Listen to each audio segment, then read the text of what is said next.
ఆపదామపహర్తారం దాతారం సర్వసంపదాం లోకాభిరామం శ్రీరామం భూయో భూయో నమామ్యహం. వేదాంతద్వయతత్వజ్ఞం మంత్రమంత్రార్థదం గురుం శ్రీమన్నారాయణాచార్య రామానుజయతిం భజే. ఓం అస్మద్గురుభ్యో నమః. జై శ్రీమన్నారాయణ.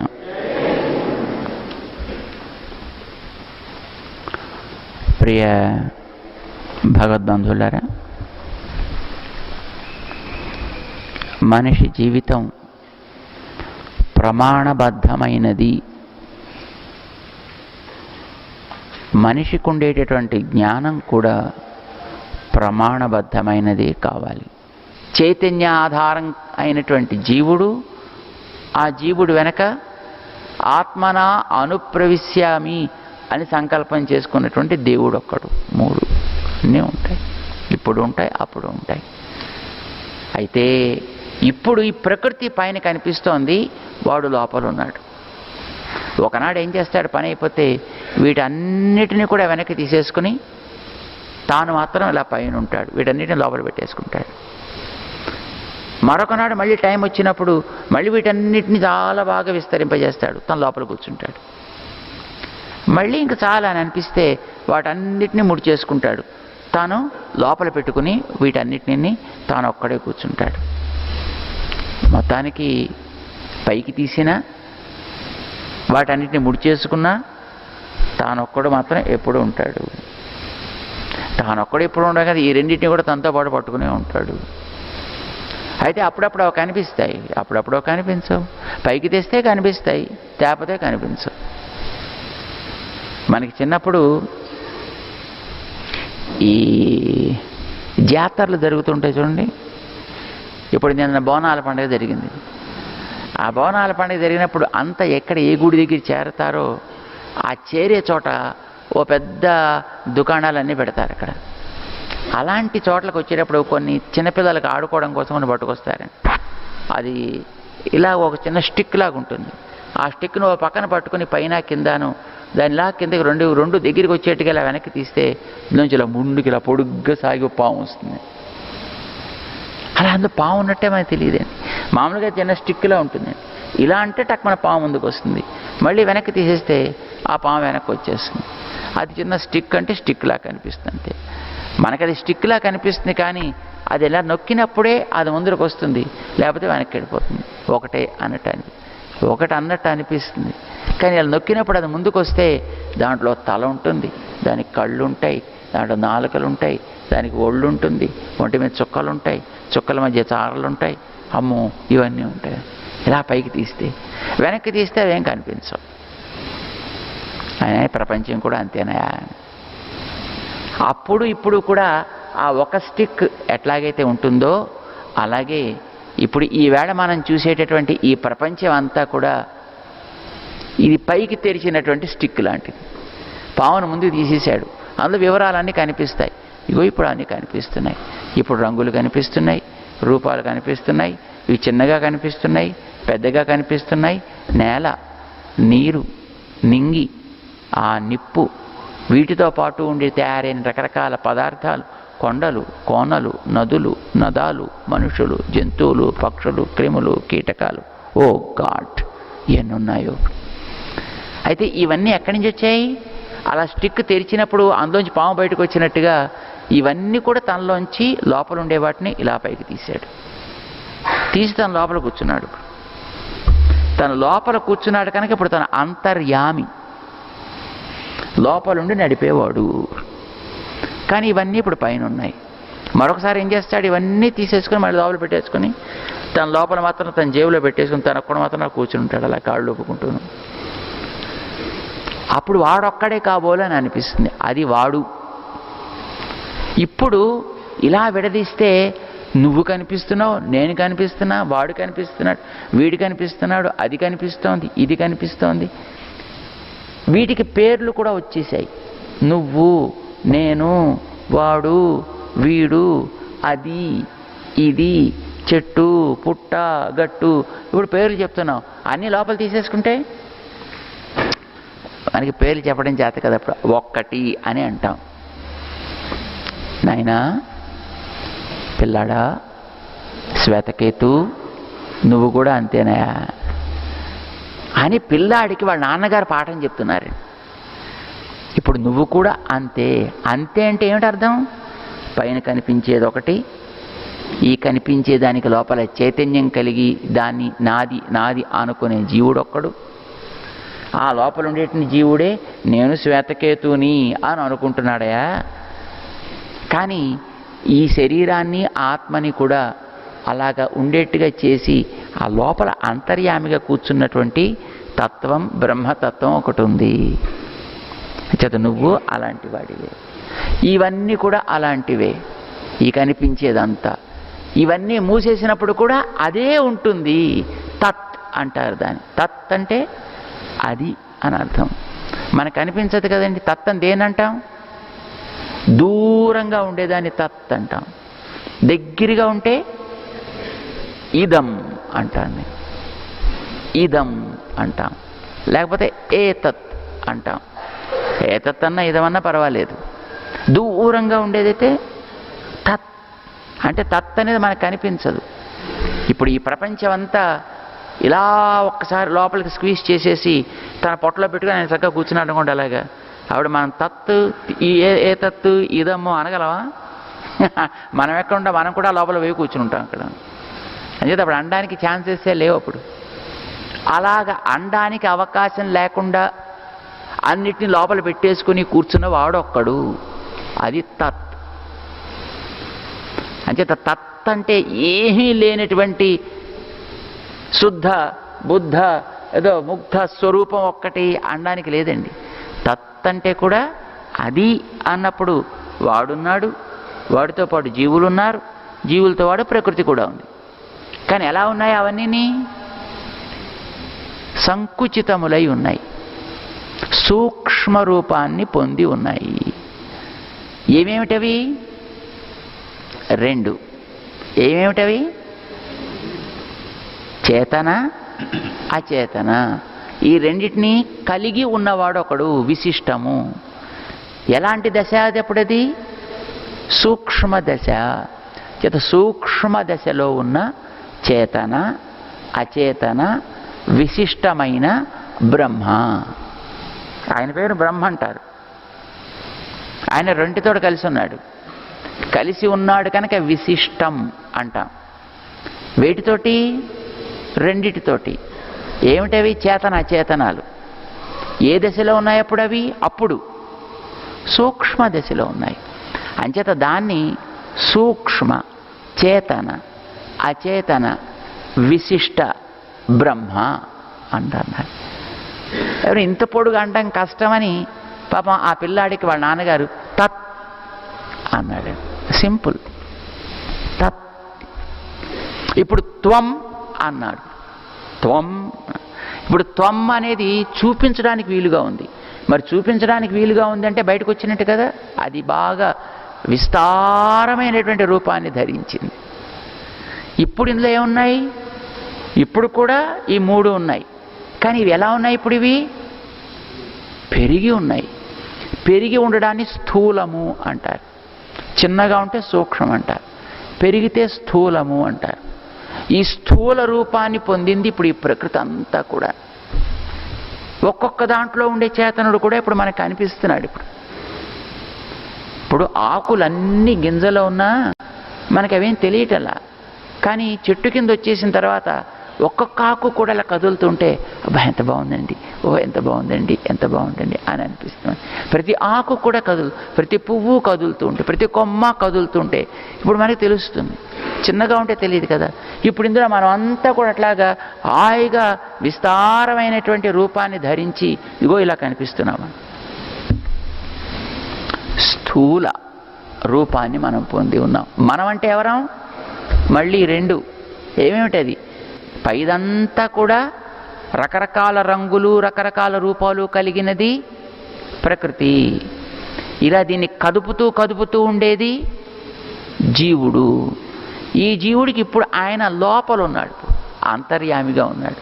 ఇదివరకైతే పైన ఉన్నాడు, వీటిని లోపల పెట్టుకున్నాడు. ఇప్పుడు ఆయన లోపల కూర్చున్నాడు, ఇవన్నీ పైకి తెచ్చిపెట్టాడు. ఇలా పైకి తెచ్చిపెట్టినప్పుడు ఏ ఏ భాగానికి ఒక్కొక్క పేరు పెట్టతగునో దానికి ఆ పేరు పెట్టారు. ఇప్పుడు ఎదురుకుండా కనిపించేదానికి ఒక పేరు పెట్టారు. ఏమని?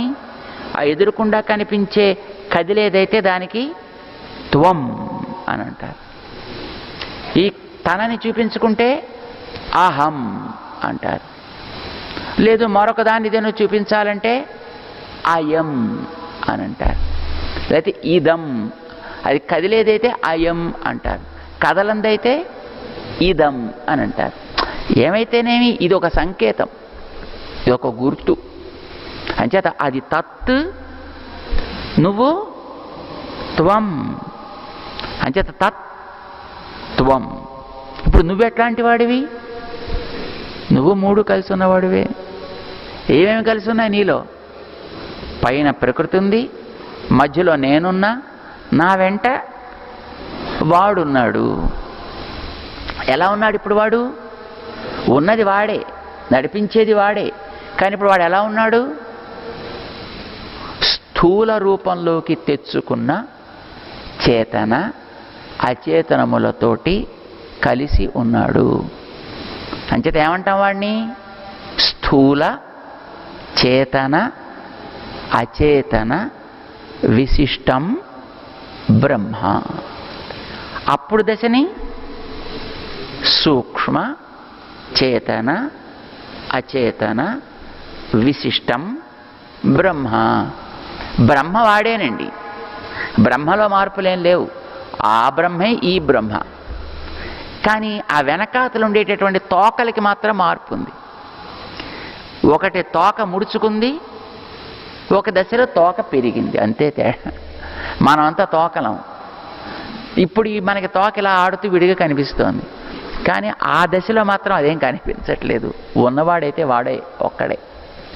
చేత బ్రహ్మలో మార్పు లేదు, బ్రహ్మం ఒక్కటే, పర బ్రహ్మం ఒక్కటే. చేత అది మాత్రం ఒకటే. కానీ దశలు మారుతున్నాయి. ఏం దశలు మారుతున్నాయి? చేతనాచేతనముల యొక్క దశలు మారుతున్నాయి. ఎట్లా మారుతున్నాయి? ఒకటి సూక్ష్మ దశ, ఒకటి స్థూల దశ. చేత దశల్లో మార్పే తప్ప ఈ దశలని కలిగినటువంటి తత్వంలో మార్పు లేదు, వస్తువులో మార్పు లేదు, బ్రహ్మలో మార్పు లేదు. కానీ ఇప్పుడైతే నేను చూపించడానికి అవకాశం ఉంది కనుక నువ్వు అసి ఉన్నావు. నువ్వు కూడా చేతనాచేతన విశిష్టమైనటువంటి బ్రహ్మ. అది కూడా చేతనాచేతన విశిష్ట బ్రహ్మ. తత్ త్వం అసి. ఇలా చెప్పాడండి తండ్రి పిల్లాడికి. చెప్పినప్పుడు ఒక్కొక్క దశని మెల్లిమెల్లిగా వివరిస్తూ దానికి చక్కటి ఉదాహరణలను ఇస్తూ ఆయన ఈ పదాన్ని ప్రయోగించి చెప్పాడు.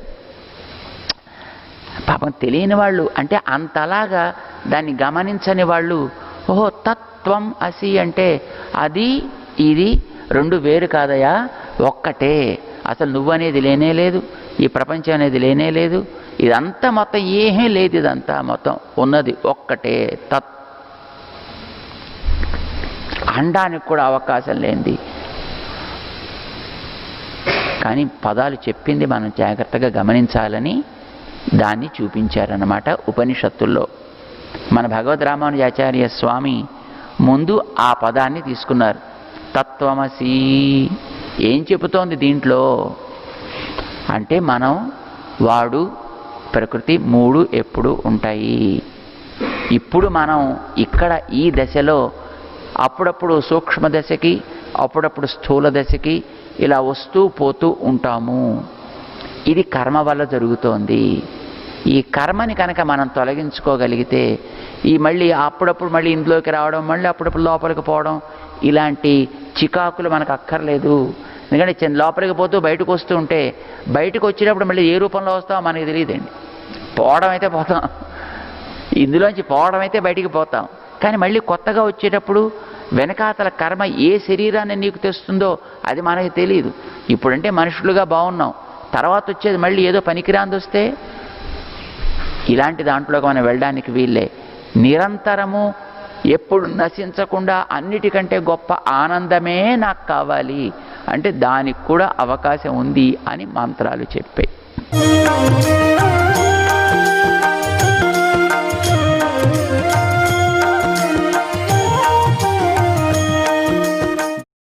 నిరంతరము ఎప్పుడు నశించకుండా అన్నిటికంటే గొప్ప ఆనందమే నాకు కావాలి అంటే దానికి కూడా అవకాశం ఉంది అని మంత్రాలు చెప్పాయి. అసలు మొట్టమొదటి తత్వాలు 3 ఉన్నాయి, అవి కలిసి ఉంటాయి అనేది చెప్పాలి. అలాగే మరొక మంత్రం ఏం చెప్పింది? అయమాత్మా బ్రహ్మ. అయం ఆత్మ, ఇక్కడ కనిపించేటటువంటి ఇప్పుడు నేను అని అనుకునేటటువంటి ఈ జీవుడు బ్రహ్మ. బ్రహ్మని తనలో కలిగినవాడు సుమా. బ్రహ్మ వీడే బ్రహ్మం అంటే వీడు లోపల వాడున్నాడు, అంచేది వీడు నా పేరుతో పిలవచ్చు. ఇప్పుడు మనం పైన బట్ట వేసుకున్నప్పుడు నేనే అని మన బట్టను చూపించినా ఆ బట్ట అనేటటువంటి ఆ పదం అంటే నేను అనే పదంతో మనం చూపించేది ఇదేనా, ఆ నేననే పదం ఈ బట్టని దాటి శరీరాన్ని దాటి ఆ లోపల మందాక ఎలాగైతే వెడుతోందో అట్లానే ఈ ఎదుట కనిపించే వ్యక్తిని చూసి బ్రహ్మ అని అన్నా ఈ కనిపించే వస్తువుకి వెనక ఉండే ప్రకృతికి ఆ లోపలుండి నడిపించే పరమాత్మ దాకా అది చెందుతుంది. అంటే ఇప్పుడు ఆ పరమాత్మ ఇవి 2 కలిగినవాడు అని అర్థం. చేత వీడు అని చూపించడానికి యోగ్యత ఇప్పుడు మనకుంది, బయటకు వచ్చాం కనుక. అదేమో లోపలుంటే తెలిసేది కాదన్నమాట. చేత అయం ఆత్మ, ఈ జీవుడు బ్రహ్మ. బ్రహ్మని తనలో కలిగినవాడు, వీడు బ్రహ్మాత్మకుడు. అంటే లోపల ఉంటాడండి వాడు. అవును. ఏం చేస్తాడండి? ఉండి నడిపిస్తాడు. ఎలా నడిపిస్తాడండి అంటే నిన్ను తనకి శరీరంగా చేసుకుని, తనకి బాడీగా చేసుకుని ఒక ఇంజన్ లోపలుండి కారు నడిపించినట్టుగా నడిపిస్తూ ఉంటాడు. మీ ఇష్టమేనండి చెప్పడం, నా ఇష్టం కాదయ్యా. ఇంకో మంత్రం చెప్పింది అలాగే. య ఆత్మని తిష్టన్ ఆత్మానమంతరః యమాత్మా న వేద యస్యాత్మా శరీరం య ఆత్మానమంతరో యమయతి. ఇది మరొక మంత్రం చెప్పింది. సత ఆత్మా అంతర్యామి అమృత. అక్కడ దాకా చెప్పింది. అయితే ఇది ఒక్కటే చెప్పలేదండి. ఈ మంత్రం ఉండేటటువంటి భాగం ఒకటి ఉంది వేదంలో. ఆ భాగంలో దీనికి ముందు వెనకలు ఇంకా చాలా వాటిని అది పరామర్శించింది సుమండి. ఎక్కడి నుంచి పరామర్శించిందంటే మనకి మొట్టమొదటి కనిపించేది ఈ మట్టి కదా, అక్కడి నుంచి ప్రారంభించింది. యః పృథివ్యాం తిష్టన్ పృథివీమంతరః యం పృథివీ న వేద యస్య పృథివీ శరీరం యః పృథివ్యాం అంతరో యమయతి సత ఆత్మా అంతర్యామ్యమృత అని ఇదే పద్ధతిలో మట్టిని తీసుకొని నాయన ఆయన మట్టికి కూడా లోపలుండును, మట్టిని నడిపించును, ఆ మట్టి తనకి శరీరం అనుకునేటట్లుగా తను లోపల ఉండును. అలా ఉండడం ఆ మట్టి జరపాల్సిన పనులు జరపటాని కోసమని అలా లోపల ఉంటాడు. కానీ ఆ మట్టి దోషాలు వాడికి అంటుకోవు. వాడెప్పుడు కూడా అమృత స్వరూపుడే అయి ఉంటాడు. మట్టి, నీరు, నిప్పు, గాలి, ఆకాశం, మహత్, బుద్ధి, అహంతత్వం, మూల ప్రకృతి, ఆ తర్వాత జీవుని చెప్తున్నాయి. అంటే ఇన్నిటిని తీసుకుని మొత్తం ఇంత ఎక్సర్సైజు ప్రతిదానికి చేస్తుంది. ఆ వేద భాగం అన్నమాట. ఇప్పుడు ఇక్కడేం చెప్తోంది? య ఆత్మని తిష్టన్, ఆ కారణమైనటువంటి తత్వం ఉన్నదే బ్రహ్మతత్వం ఆత్మని, ఆత్మ యందు ఉంటుంది. మామూలుగా మనలో ఉంటుంది అన్నమాట. అది ఆత్మనః అంతరా, ఈ ఆత్మకి కూడా వాడు లోపల ఉండడం అనేటటువంటిది దేనికోసం? నడిపించడం కోసం. అయితే మరి తెలియాలి కదా నాకు. యమాత్మా న వేద, ఈ ఆత్మకి లోపల వాడు ఉన్నాడనే విషయం తెలీదు. అయితే ఏం చేస్తాడు? లోపల కూర్చుని దాన్ని తన శరీరంగా నడిపిస్తాడు. మనకి లోపల మనం ఉన్నామండి, ఇది మన శరీరం అంటాను. ఏం చేస్తున్నాం? దీన్ని మనకి తగినట్టుగా నడుపుతున్నాం. దీనివల్ల జరిగే ప్రతి ఫలితాన్ని కూడా మన కోసం అనే మనం నడిపిస్తున్నాం. ఎవరి కోసం అయితే మనం చేయం కదండి. అది మన కోసం అంటే మనం చేస్తాం. మనకి ఆనందాన్ని ఇచ్చేటట్లుగా, మన మాట వినేటట్లుగా, ఇది చేసిన ప్రతి పని యొక్క ఫలితాన్ని మనకి చెందించుకునేటట్లుగా మనం చేస్తున్నాం. ఇదే లోపల మనం ఉండి చేస్తుంటే మనకి ఆత్మ అని పేరు, పైదానికి శరీరం అని పేరు. ఇలాగ ఆయన ప్రతిదాన్ని చేస్తాడండి. అలా య ఆత్మానం అంతరో యమయతి, లోపలుండి దాన్ని శాసిస్తూ ఉంటాడు. అలాంటి వాడెవ్వడో వాడే స తే ఆత్మ, నీకు కూడా వాడే ఆత్మయా. మళ్ళీ ఇలా వీడికో ఆయనకు ఒక ఆ ఆత్మగారికి లోపల ఒకడు, ఈ ఆత్మగారికి లోపల ఒకడు, ఇంకో ఆత్మగారి లోపల ఒకడు, అట్లా ఎవరు ఉండడు. అందరికీ ఇలా ఎవడైతే ఇన్నిటినీ శాసిస్తూ నడిపిస్తూ లోపలుండి వాటి వల్ల కలిగే ప్రతి ప్రయోజనం తన కోసం అనుకుంటూ ఉన్నాడో వాడే నీకు కూడా ఆత్మ. స తే ఆత్మ. ఏం చేస్తున్నాడు? అంతర్యామి, లోపలుండి శాసిస్తున్నాడు. మరి అంటుకోండి, అప్పుడే మనం చేసే తప్పులని ఇప్పుడు వాడిదాకా వెళ్ళాలి కదా. అంటే అలాగ తను అంటించుకోవడం కోసం లోపల లేడు, ఆయన లోపల ఉండడానికి కారణం ఉంది. మనకు ఉపకారం చేయడం కోసమనే ఉన్నాడు ఆయన. అంచేత ఆయన అమృత, ఆయనకి ఏ రకమైనటువంటి వీటి సంపర్కము అంటదు. ఆయన ఎప్పుడు అలాగ హాయిగా ప్రకాశిస్తాడు. మరి లోపలుంటే వాడు కూడా అంటుకోవద్దండి, అక్కర్లేదు, అంటుకోవాల్సిన అవసరం ఏం లేదండి. ఎందుకంటే ప్రవేశించడానికి కారణం వేరు.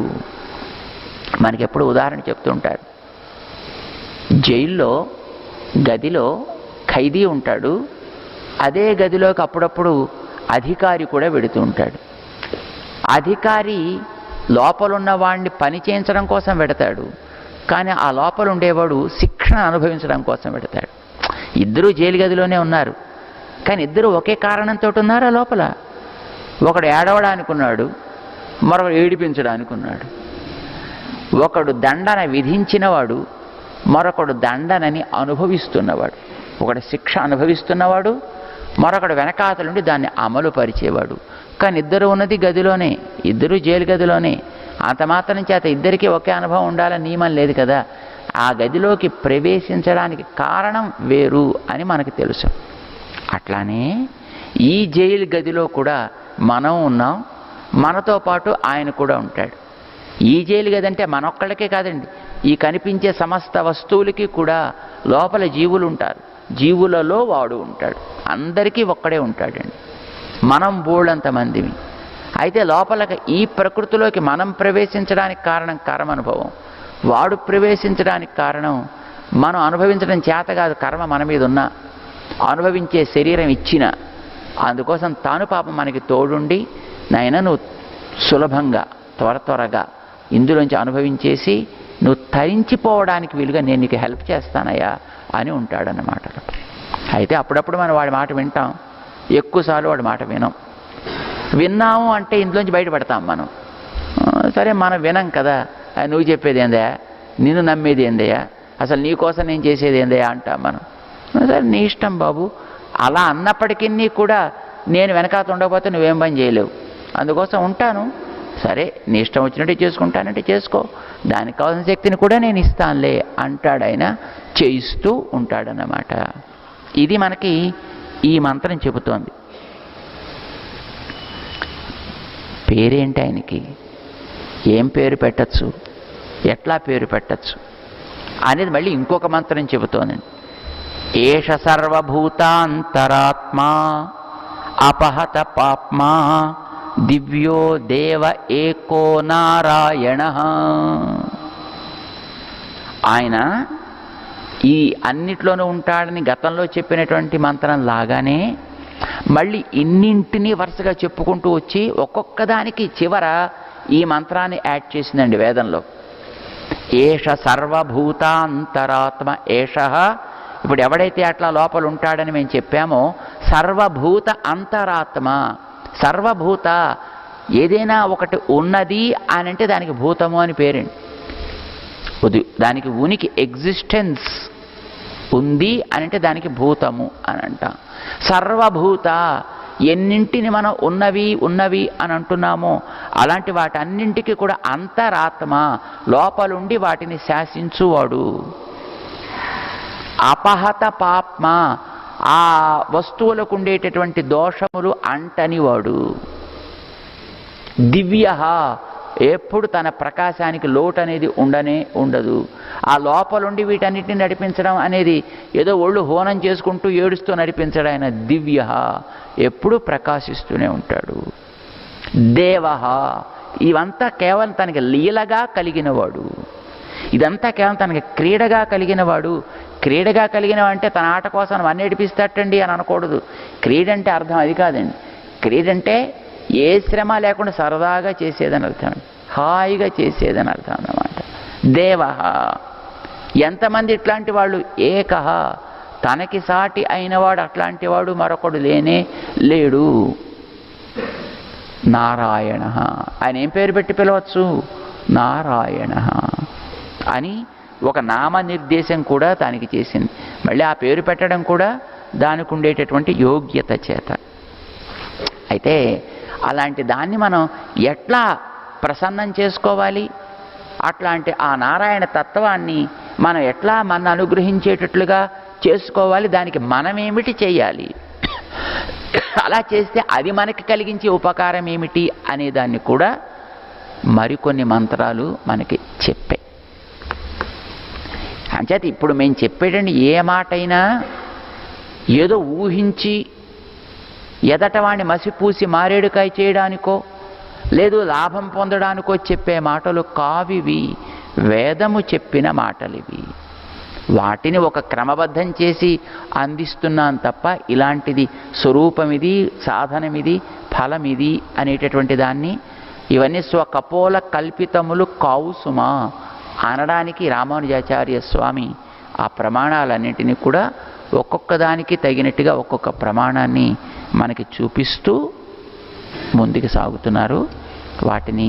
మిగతా వాటిని మనం రేపు తెలుసుకుందాం. వేదాంతద్వయతత్వజ్ఞం మంత్రమంత్రార్థదం గురుం శ్రీమన్నారాయణాచార్య రామానుజయతిం భజే. ఓం అస్మద్గురుభ్యో నమః.